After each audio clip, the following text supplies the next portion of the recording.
singing low while I pop a bottle off of ya. Chain swinging, clang clang, and it costs a lot. Bitch, I'm always at the guala, yeah, and you are not badass beat. Keep on going till you hit the spot. Whoa, I'm a big bag hunter with the bow. She got a big bed, number drop it low.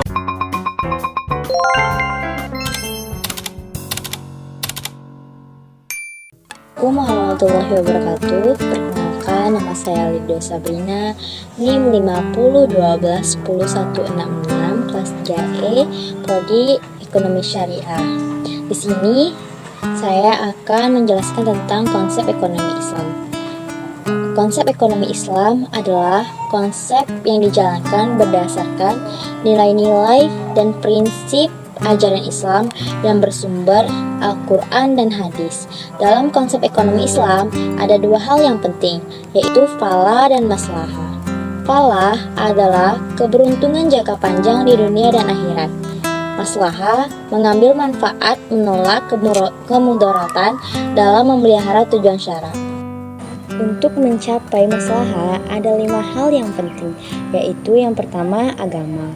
Agama adalah sistem yang mengatur kepercayaan serta peribadatan kepada Tuhan serta tata kaidah yang berhubungan dengan adat istiadat.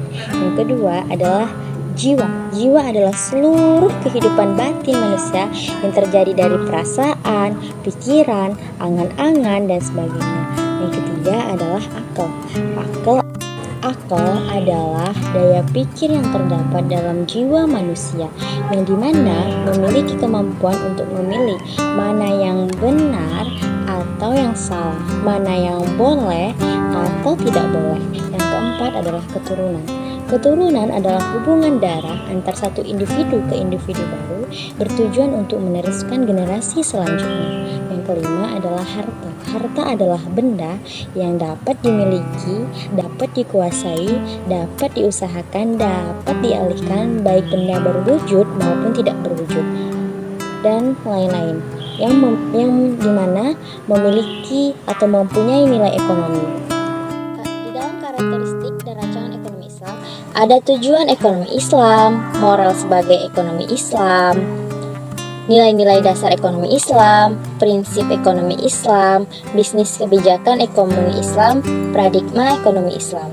Sejarah pemikiran ekonomi Islam mempelajari tentang ekonomi Islam yang dikaitkan dengan pemikiran para tokoh mulai dari masa Rasulullah SAW hingga saat ini dengan segala latar belakang sosial, politik, dan budaya.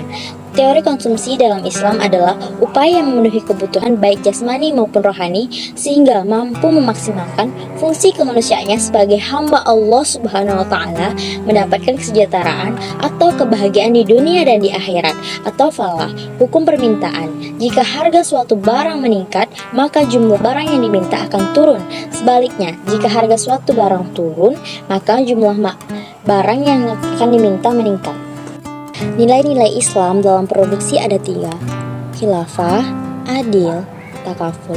Hukum penawaran berbunyi, dalam hukum penawaran, semakin tinggi harga, semakin banyak pula jumlah barang yang ditawarkan. Bentuk kurva Islam maslahah, kemampuan substitusi antar barang, batasan individu, dan etika dalam konsumsi. Teori perilaku produsen adalah teori yang membahas tentang bagaimana produsen menggunakan sumber daya yang ada agar diperoleh keuntungan optimal.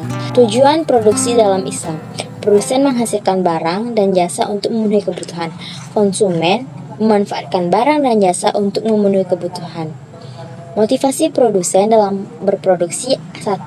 Adanya kegiatan produksi pada masa Rasulullah SAW. Formulasi maslahah bagi produsen yaitu maslahah sama dengan keuntungan ditambah berkah. Nilai-nilai Islam dalam produksi ada 3, yaitu khilafah, adil, takaful. Hukum penawaran berbunyi, dalam hukum penawaran, semakin tinggi harga, semakin banyak pula jumlah barang yang ditawarkan.